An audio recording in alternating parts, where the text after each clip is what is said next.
Hello, everyone. I would like to start by acknowledging the unjust killings of George Floyd, Breonna Taylor, Ahmad Arbery, and several others that led to this moment. As images fill our social media feeds and television screens of candlelit memorials and peaceful demonstrations filling streets around the world to honor the lives of those taken too soon, it is my hope that those who are grieving right now find some solace in knowing so many stand for them in support of progress.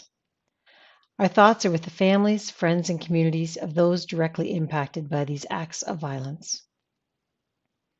My name is Marianne Harrison, and I'm the President and CEO of John Hancock. We can and must do better. Tragically, repeated instances of racially charged aggression against the Black and Brown communities have played out before with Eric Garner, Trayvon Martin, and too many others. And unfortunately, recent events are proof that they continue. This is coupled with the knowledge that COVID-19 is disproportionately impacting communities of color, with higher death rates, more negative economic impact, and significant unfounded stigma toward the Asian community. I've told my team this several times over the past few weeks, but it deserves repeating. To our Black colleagues, neighbors, and community partners, we see you, we hear your pain, and as a leader and as a white woman, I pledge to do my part to help build the change you deserve using my voice. To everyone else, we need to be stronger allies.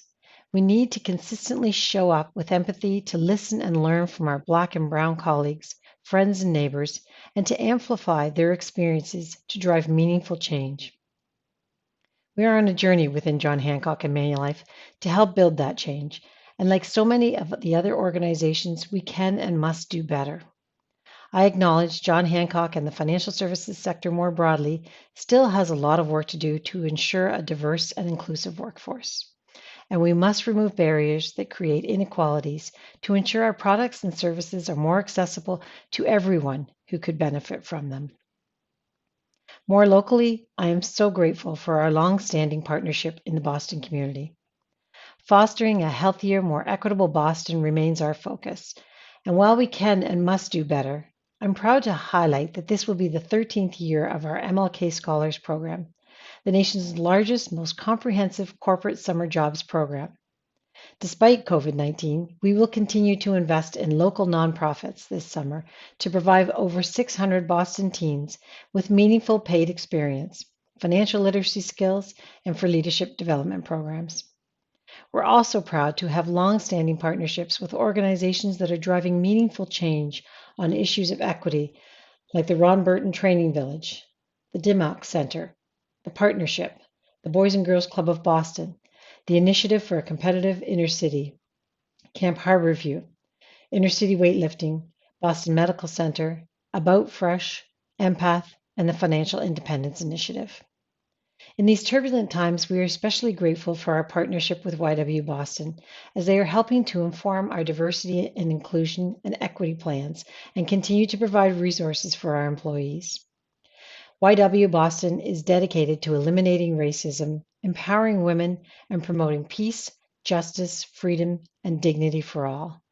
The YW team joined us in February when we participated in the CEO Action for Diversity and Inclusion's annual Day of Understanding. That day was an important convening moment for our team to get used to sharing our humanity and speaking openly with each other about the role race plays at work, at home, and in society. As a follow-up to that session, the YW came in again to host a smaller workshop with employees to dig a bit deeper on the topic of understanding social identities. We will continue to host those workshops for our people going forward. And just recently, Kemarah Sika, Vice President of Programs at YW Boston, again joined our team to help work through our collective emotions and responses to these recent events. More than 6,800 John Hancock and Manulife employees tuned in while Kemarah shared important national and Boston local contacts to make these events more tangible for those hoping to become better allies. Leaders of our employee resource groups joined her and shared their perspectives and thoughts on recent events, as well as their personal experiences. The presentation set the tone for an important, productive Q&A discussion that followed. Kemarah will now provide her presentation to all of you. I hope this webcast is as useful to you and your organization as it was for us, as we all strive to build more urgent progress. As part of our commitment, we wanted to share this important resource. No individual has all the answers to solve this systemic problem, and it will require all of us taking collective action to achieve real change. We might stumble or struggle to find the right words, but silence and inaction is not the answer. Let's commit to transparently discussing our journey toward doing better for those who deserve it most. Kemarah, thank you for everything that you have done to support our efforts and to build justice and peace more widely. Over to you. Thank you, Marianne. It's been a pleasure working with you over these last few months, and I'm looking forward to continuing the journey of working with John Hancock to continue to move on a path of inclusion and equity within your organization. I also want to just thank John Hancock for sponsoring this content and allowing us to make it available broadly so that all organizations have access to beginning to have some of these conversations within the workplace. My name is Kemarah Sika. I'm the Vice President of Programs, and I'm going to present to you Understanding Inequitable Systems as Violence. YW Boston is dedicated to eliminating racism, empowering women, and promoting peace, justice, freedom, and dignity for all. We are the first YWCA in the nation, and we've been doing this work for over 150 years. Before I begin and talk about what it is that we're here to learn about today, I'm just going to do a land acknowledgement. I'd like to acknowledge that we are on the traditional land of the Massachusetts people, past and present. These are the ancestral lands of the Massachusetts people, and we'd like to pay respect to all of those that have stewarded it over the years. I just want to acknowledge that this is a part of some of what we're talking about today. My focus will be mostly on Black people, but want to acknowledge that Indigenous people and other people of color have also experienced systems as violence in the United States. Before I begin to speak about what is happening in current times, I just want to take us back into history to get a little bit of an idea of how race has been constructed, particularly the imagery of Black people in the United States has been constructed. The idea of race has been ever-changing in America. Looking deeply at the distorted images that have been present throughout history can really help us to understand the ideologies that frame and necessitate the narratives that it serves. During slavery, one of the most common portrayals of Black people in the United States persisted past Reconstruction, and into more current American history was the image of the coon, an anti-Black caricature that represented and also further cemented public perception as subhuman. This caricature shows the Black male as lazy, flighty, inarticulate, gimpy, and a buffoon. The image of a coon is closely related to other imagery that have shown up within our history. Imagery is also very related to Sambo the caricature. Sambo the caricature also came into being during slavery and represented the docile, happy slave. This image found a new life on the stage during the 19th century, beginning in the 1840s, where we commonly know that now as blackface. One of the most popular characters on the scene was a character called Jim Crow, who T.D. Rice portrayed and popularized throughout the United States. These images shaped public sentiment and in turn public policy, and its recurrent tropes over multiple modes of communication in print, on the stage, in our sayings, throughout literature, in our music. This stereotype is consistently and authoritatively transmitted by each generation from parent to child. And so when we see laws as an institution for social control in the United States, we can think about all the ways that Jim Crow stretched across the United States. So it touched upon a variety of aspects of life, including voting, educational institutions, marriage and families, unofficial records, hospitals and healthcare, legislation and leisure, racialized judicial standards in their communities. When we talk a little bit about racialized judicial standards, we can see there that there are high penalties based on race. There's convict leasing, vagrancy laws, as well as laws targeting specific behavior that led to incarceration. So this is the groundwork for some of what I will be talking about today. So if we just go back a couple of months to the beginning of the shutdown, COVID-19 in early February, I'd like to also note that Ahmad Arbery was murdered on February 23rd, which was also the very beginning of COVID-19. It took a while for his death to be reported, and death tolls were rapidly increasing, particularly in the Black community. At that time, we started to see a backlash to stay-at-home orders. So on April 20th, you know that Reopen Pennsylvania protested in Pennsylvania. There was a protest in American Patriot Rally in Michigan on April 30th. You can see here these protesters are heavily armed. Some of what they're doing could be seen as very aggressive and violent. And we can see our police here standing very calmly, collected, and not really engaging with the protesters in a negative way. We then really had a huge focus on violence. At this time, we saw the murder and heard more about the murder. It took a while for Ahmaud Arbery's murder to come to light for folks. We then heard about Breonna Taylor, who was murdered by a police officer in her home in Kentucky, where they implemented a no-knock warrant.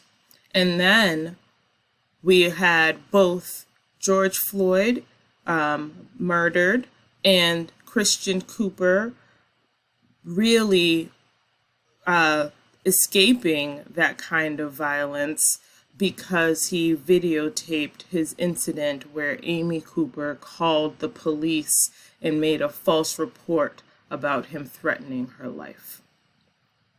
All of these items really pushed people to see that this is really an unjust system, and there were demands for justice. These demands for justice have been occurring across the globe. So as of June 3rd, all of these yellow dots you see here are protests of 100 or more people. At the same time that you're seeing these peaceful protests, you're also seeing the police become more weaponized. They are utilizing rubber bullets as well as tear gas against these crowds. And so in the bottom corner here, you can see a rubber bullet, and you can see this young person who is in the hospital as a result of the rubber bullet. And so often these tactics are considered non-lethal, and we almost always pair non-lethal with not violent. But if we're looking at what the result is, it does appear to be as violent.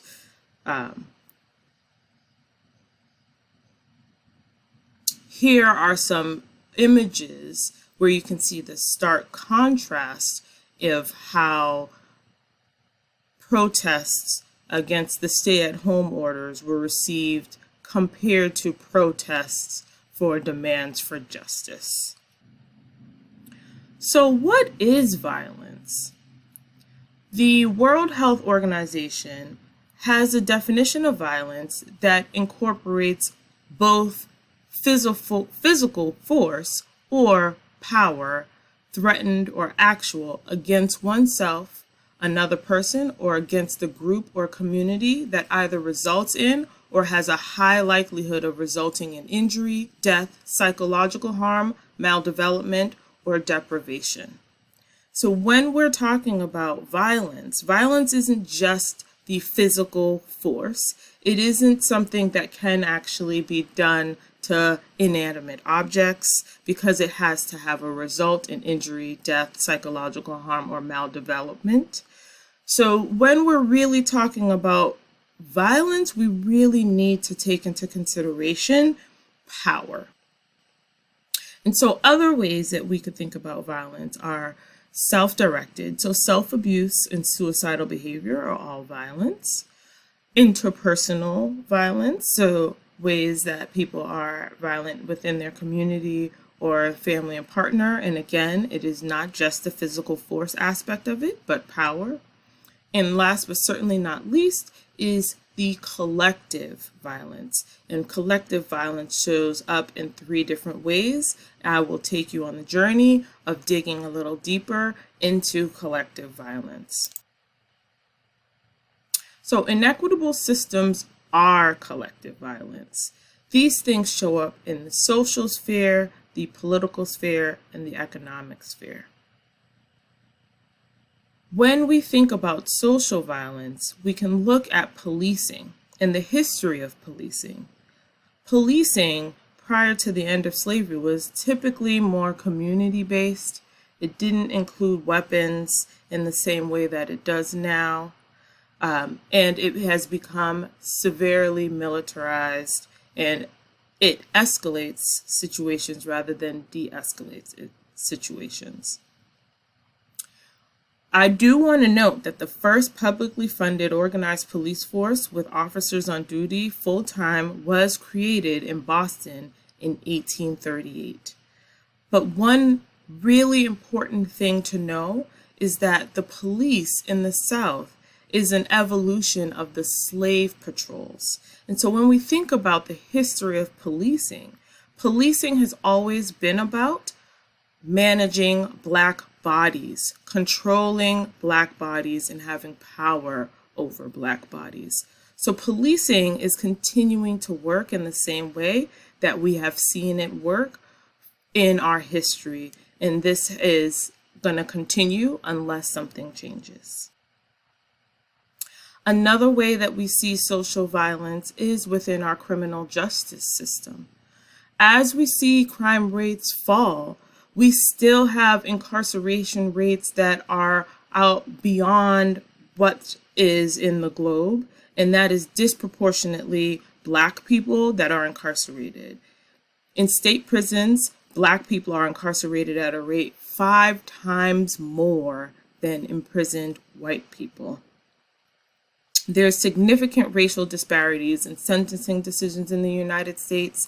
Sentences are imposed on Black males in the federal system at nearly 20% longer terms than those imposed on white males for similar crimes. Other ways that we see social violence show up in the United States is through educational access. So overwhelmingly, white school districts receive $23 billion more than predominantly non-white school districts in state and local funding in 2016. Specifically in Massachusetts, non-white dominant schools receive $1,644 less dollars per student than predominantly white students. Another way that we see social violence show up is in housing access. African Americans make up 40% of the homeless population, despite only representing 13% of the general population. Political violence is another way we see collective violence. So one of those ways is when we think about redistricting and how we get representation within our state and federal governments. Often we think about redistricting as something that happens in southern states or other places where, liberal folks don't do those kinds of things. But I do want to note, as late as 2000, in Massachusetts, redistricting was challenged by the Black Political Task Force and was awarded that it was actually unjust, particularly for Black voters. It was discriminating against Black voters, and they had to redraw those redistricting lines, meaning that those lines that were drawn due to the census of 2000 were inequitable and had to be redone. Other ways that we can see political collective violence is in voter ID laws, where voter ID laws are disproportionately having an impact on Black people. Last but certainly not least, we can see in disenfranchisement, where, as I noted, the Black population is incarcerated at higher rates. One of the things that occurs when you are incarcerated is revocation of the right to vote, which means that that is disproportionately impacting Black people as well.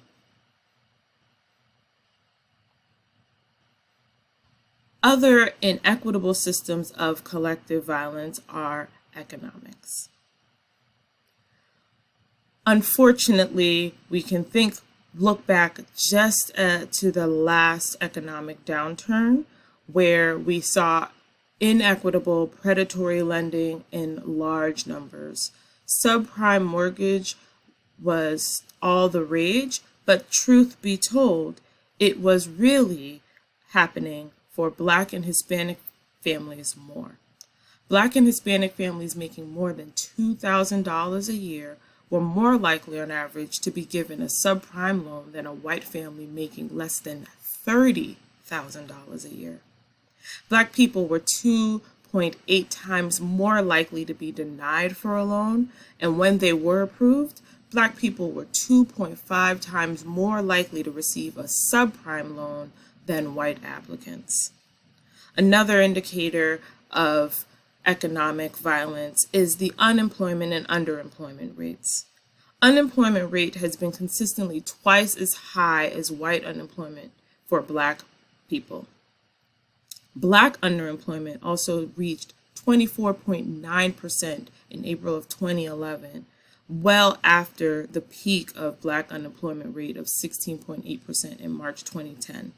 So Black people were also severely unemployed and also underemployed compared to their white counterparts.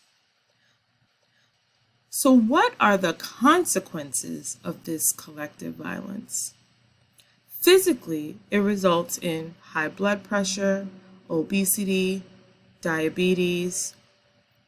Psychologically, it results in lots of stress, anxiety, and depression, all precursors and pre-existing conditions that make people high risk for COVID-19. And so if we want to just a reminder that the groundwork that all of what has been happening recently is during this pandemic, and that the pandemic is disproportionately having an impact on the Black community, specifically because of this collective violence that Black people have been experiencing. Social health is also a consequence.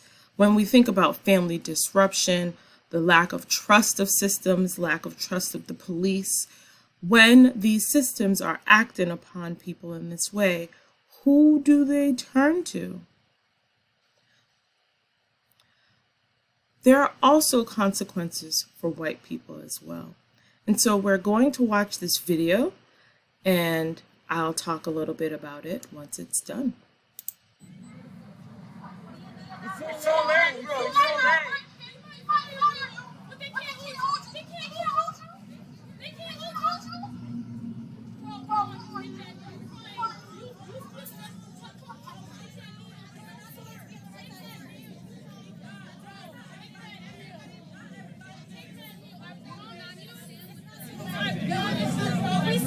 her. We see it.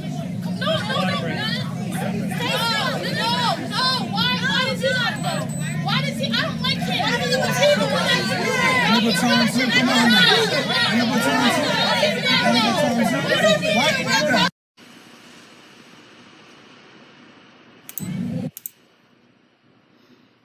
So this is the Boston police. The police officer was crying. He was sharing all of his humanity, and a colleague pulled him back and replaced him with someone who wasn't showing his humanity, wasn't able to connect in that way. What does it mean when you're not allowed to express your emotions? Emotions are a key component to what makes us human. If you can't be human, how can you then see the humanity in the people that you're working to police?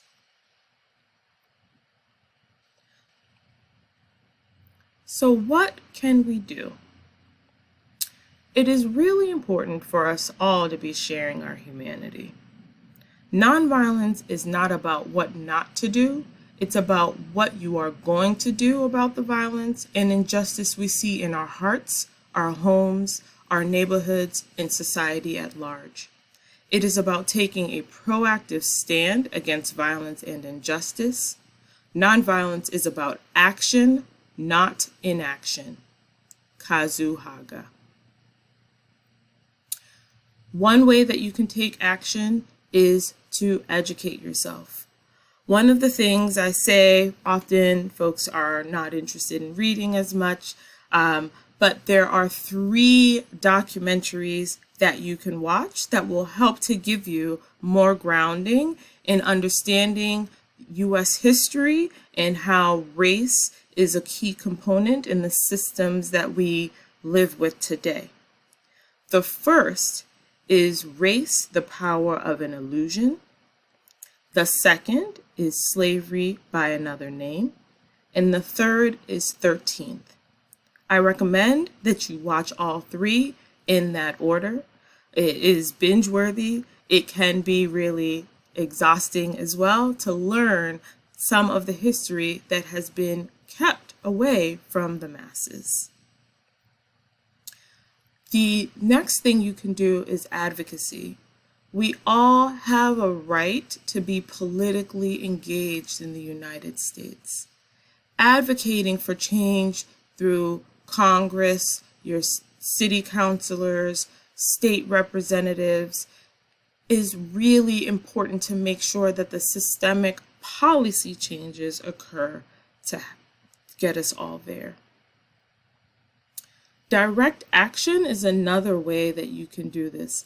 Attending protests to make your political stance visible is one part of that, but there are a wide variety of ways to take direct action, including using your consumer power, supporting businesses that are owned by the communities you want to stand with, or boycotting organizations that you are opposed.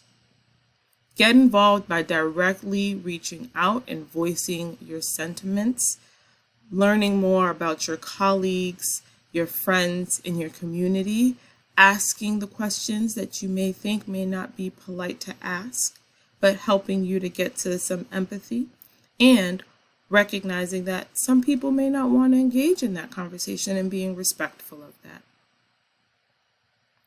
Pushing organizations to divest from harmful practices, taking on legal action, organizing collectively are all ways that you can continue to take action.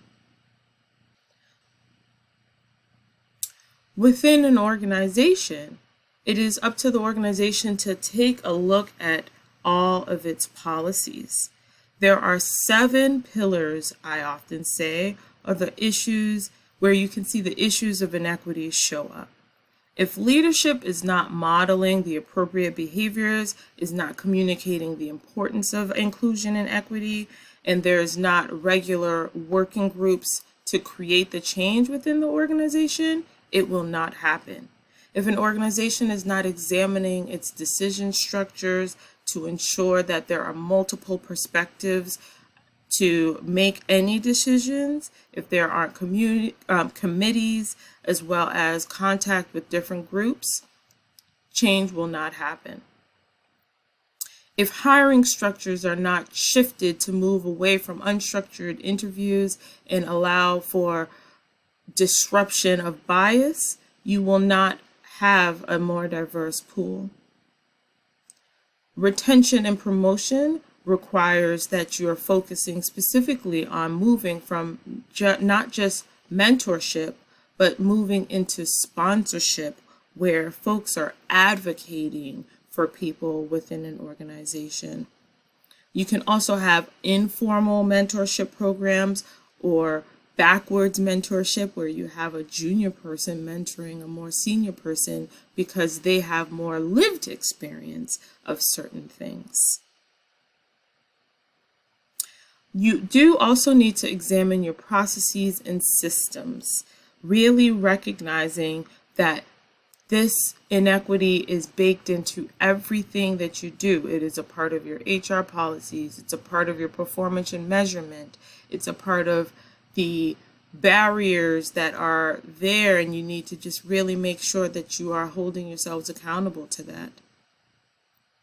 You also need to really define what your culture is.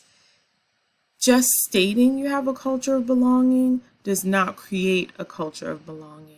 It requires significant intentionality that has to have multiple voices. Last but certainly not least, you must allocate resources for this support. Just having one position for an organization to manage this process is not providing all the resources, sources, and support that is necessary. Making sure that diversity, equity, and inclusion is baked into all of your business processes are the expectation and should be the norm. An organization can also support the work of changing hearts and minds to manage the culture that you'd want to see. We want to recognize that change does not occur only by doing trainings and knowledge-based work. So even having this talk that I'm doing today is just the beginning. All it is doing is raising awareness. It may create some motivation, but the work of changing attitudes and behaviors requires subsistent, continued discussion, conversations, and interactions across teams, departments, and difference. Changing behaviors also requires that you ask people to set professional development goals towards change for inclusion. That this is baked into what the expectation is for your values within the organization. Last but certainly not least, an organization can hold its employees accountable. This work needs to be built into performance reviews. It needs to be required for promotion and supervision, and it also really needs to make sure that people's external actions are representing internal values of the organization. Amy Cooper is a perfect example of an organization saying, you are not representing our organizational values, so you can no longer work here. You can also share your humanity through everyday actions. So when you're having meetings with your colleagues, really genuinely check in. Make sure you're having a moment to really say, hey, I see you, I hear you, and I feel your pain. I may not be able to fully imagine what it is that you may be experiencing, and I want to be here to help and support, and to also really make that change for yourself. Do the deep self-reflection that's required so that you can be supportive. It does require deep listening. And that does mean that sometimes you may not need to say anything, and sometimes you can offer where your experience is the same, but active listening is key in any of this work. And last but certainly not least, empathy. Know that your colleagues are exhausted. Know that this is not something that will happen and go away. It's not an immediate situation. This is something that we have to work long and hard to break down because it took hundreds of years to build it up. And I know we can do it, but that does require that we're able to think about how our perspective in our own lives and the ways that which we show up in the world has a serious impact on the way that we receive the world. And that differs for each person. And so your experience is going to be different from my experience, which is going to be different from Marianne's experience. And that's all okay, and we can honor all of those experiences. I hope these are all small actions that you can engage in at the moment. Feel free to reach out to YW Boston to inquire more about the work that we do. We have a wide variety of programs, including our Inclusion Boston program, which John Hancock does engage with, our Lead Boston program, our FIRE initiative. All of these programs really work to help to create equitable, inclusive environments within organizations. We are a nonprofit organization, and we really do focus on the change and want to partner with organizations to create the change that we all know we can have and see. Last but certainly not least, I want to thank John Hancock. This is greatly appreciated to support the learning and development of other organizations. This will be just the beginning of a long process, and I hope that you'll continue to look to YW Boston to support you on your journey.